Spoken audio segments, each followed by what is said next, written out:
on you, Evan. No. Hey guys, this is the Villain's the Man. We're here to give you our first series review. It's over Marvel's Daredevil. All episodes are on Netflix now. You can watch them all. I thought I was going to do that. Huh? I usually tell you what we're talking about. You do? I was just going to say they're all on Netflix. Yeah, but I thought I was going to say that. Remember, you always enter us, and then I always say what we're talking about. Oh, that's cool. Restart. How was I saying? Before you sit down, you go, yeah, whenever you say that, you told me that I should do Well, no, that. I was going to say, first I thought about doing, hey, we're going to be doing more series reviews, but we'll just do that at the end. Because I was going to say, this is our first series review over, this is our very first episode in our series review. It's over Daredevil. Because usually you're like, hey, this is the Villain's a Man, I'm Evan Great, this is Justin Von Doom. And then usually I do what we talk about. I don't know, I was just going to say the 13 episodes and let you have it, but... You're getting us off track, man. Alright, we can do it again. It's on you. Hey guys, this is the Villain's the Man. We're here to give you our first series review. It's over Daredevil. I'm Evan the Great, and this is Justin Von Doom. You done it again. What? You always say, you introduce the show, but you never say what we're talking about. Yeah, if you watch the other video, I say we're going to talk about the Avengers. I'm pretty sure I did. I did. On all other videos. And then you say, this is not from the comic books, this is from blah, blah, blah. No, even when we did the last one, you was like, hey, this is the Villain's the Man. I'm Evan the Great. This is Justin Von Doom. And you said, then even with Carrie, you're like, hey, we have special guest Carrie, blah, blah, blah. And like, today we're talking about Batman, This is where I said, the last one I said we were doing a movie review. No, yeah, you might have. And then I said what it was. Okay, we can do that then. Because usually that's how it goes. That's what we've done on almost every one of them. I want to rewatch them. I'm pretty sure that's how we've done them. Alright. Go back upstairs. She just wants to hang out. I want her to get in the video. Probably. Right. Hey guys, this is the Villain's the Man. We're here to do our series review today. I'm Evan the Great, and this is Justin Von Doom. Today we're talking about Marvel's new series Daredevil, now streaming on Netflix. We've waited a while to do the review because the series is 13 episodes long. We realize people don't have all the time like we do to take vacation and sit and watch every episode in a matter of 2 days. Yep. The whole series, like you said, they're all on Netflix. It is a great series from start to finish. All the characters are very good in it. The story plot is good. Just about everything. Oh yeah, there's really not a whole lot to complain with. I mean, I love the casting. I love the dark tone, the violence that is that just shows you the underbelly of New York in it. I mean, you look at a lot of Marvel's street level heroes like Daredevil, Punisher, and this show fits the style that those books are usually wrote in. Oh yeah. Speaking of characters and being in New York, the violence, that's one good thing about Netflix is they was able to put it on there and they could show more violence because that's the way you can really describe a street level character out of Marvel and in New York City is the violence that's there, the bloodshed. You can really show it whenever you have a character in that kind of atmosphere. Even they get hurt sometimes, and it's cool. Yeah. And they can take on their villains. It ain't going to be like a superhero type thing. It's going to be more realistic, more like we would be. Yeah, more ground based. Yeah. I mean, like you said, there's no restrictions on Netflix, and where you in real life, you go to big cities like this and you deal with drug trafficking, human trafficking, mobs, the gangs, and Daredevil. That's it. That's in the books. That's its playground most of the time. Except for retouching to stuff like the hand and crap like that. But being on Netflix, where you can do a series with just free range, no hose bars, is perfect for them. Now, I'm sure if I'm right, they're doing Jessica Jones and they're filming that right now. It probably won't be like this. Luke Cage might be. I don't think it'll be. None of them will be as dark as those.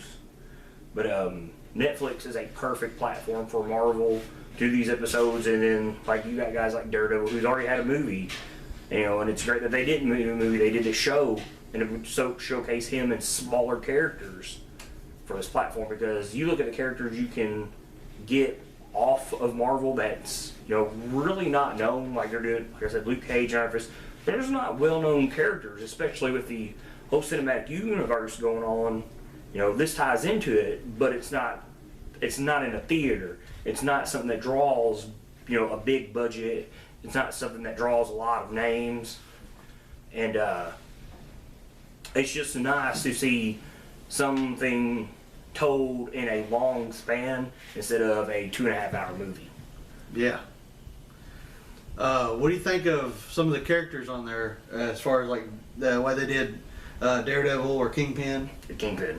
I think Kingpin is just like he's just like Penguin is a Gotham. He's the villain that you expect no one to like, and the way he's portrayed is awesome. He's not portrayed as an evil man. Nope. As he says, he's almost evil by necessity. He knows he has to do those type of things to get what he needs accomplished. And like the first time you see him, he's in the art museum, and the Kingpin is an intelligent man, and just to sit there and watch him, just stare at that painting, and when she asked him how it makes him feel, he says alone. And then and there, I think that's the hook for people, because you look at all the other cinematic movies for Marvel, and you've got these villains hell bent on destroying the Earth, taking over the Earth, and then you have a guy that actually shows emotion. Yeah. And I think and as the series goes on, it's almost smooth, and then it's just a roller coaster with him.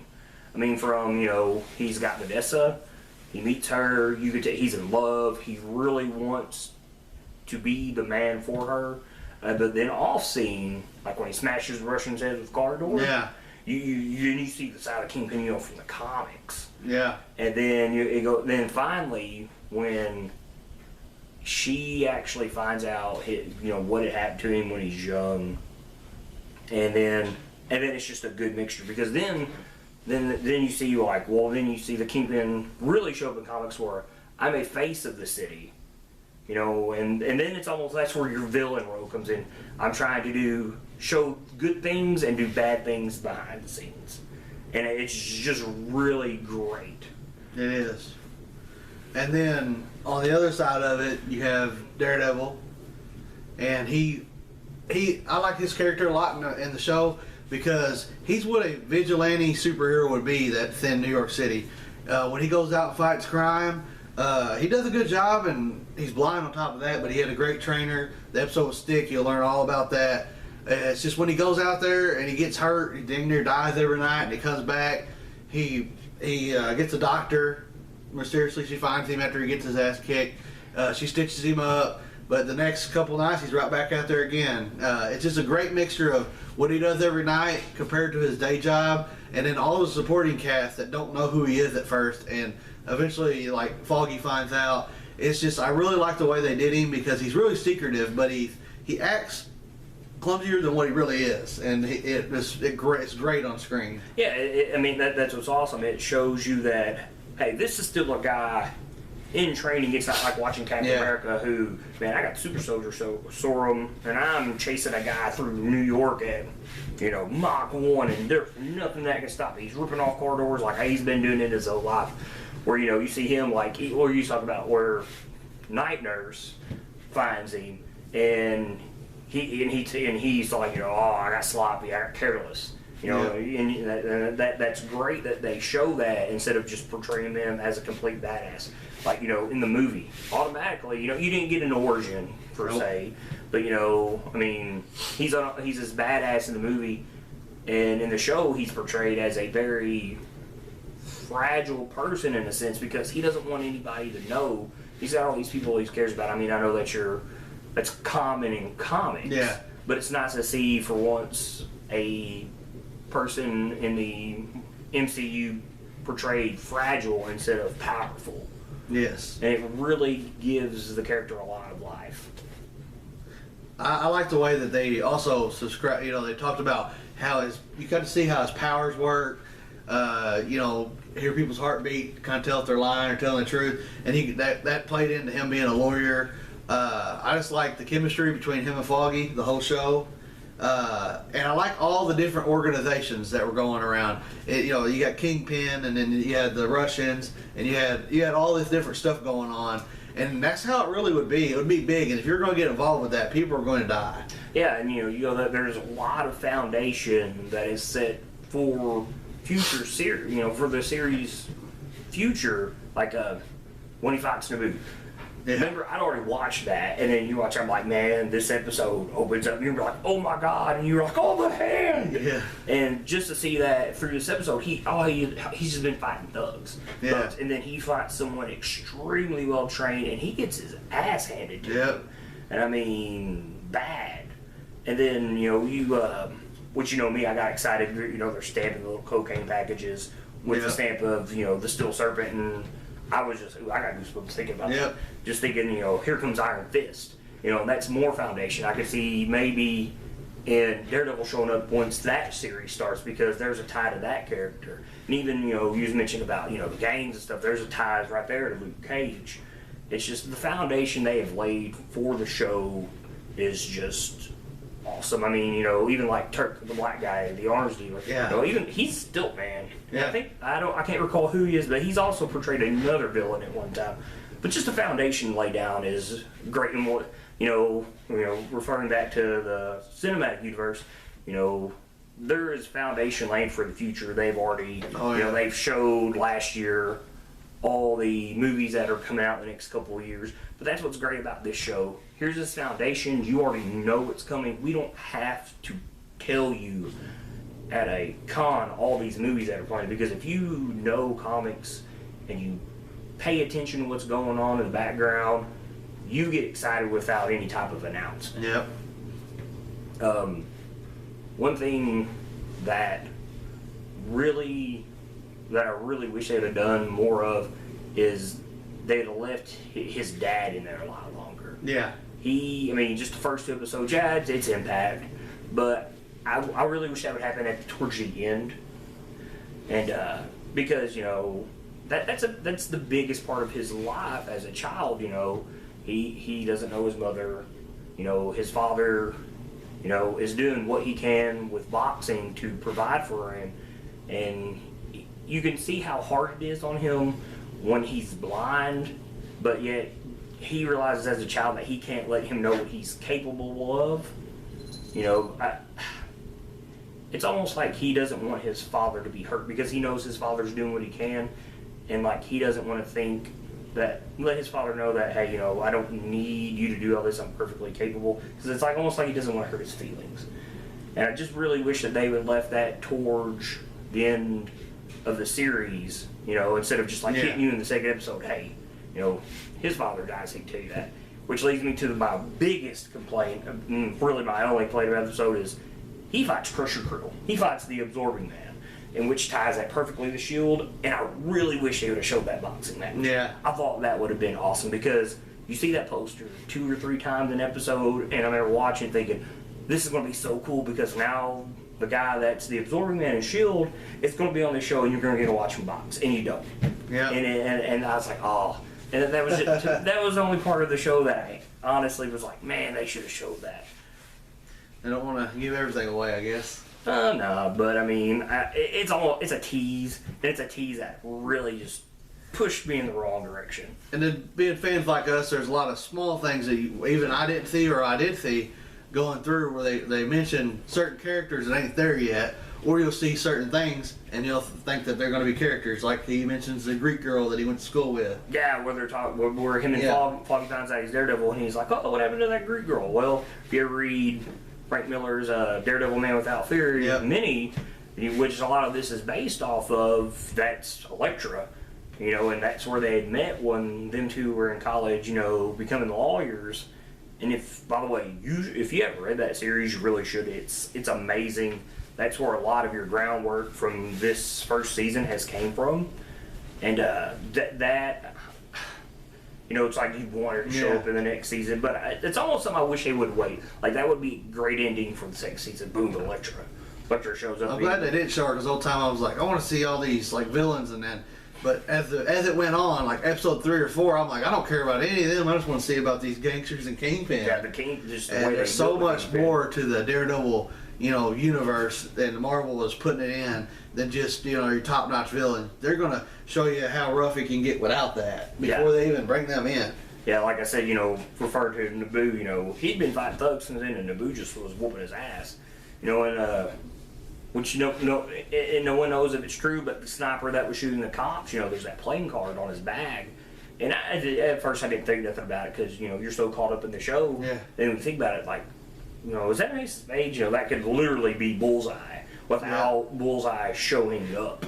Yeah. And, and then our friend Sanders had pointed out to me, is really the only thing I didn't really catch was the Stiltman legs. Yeah, background. I did not see that neither. I can't recall the guy's name who makes Kingpin suit, but yeah, they're just standing there clear as day, and I didn't even see him. And he's a horrible character, but hey, he's a Daredevil villain, and so maybe he'll show up. And like I said, Turk is actually Stiltman at one time, so maybe he will show up. I kind of hope not, with the way the tone is already set for the show. I hope that it doesn't. Oh yeah. Anything else we got?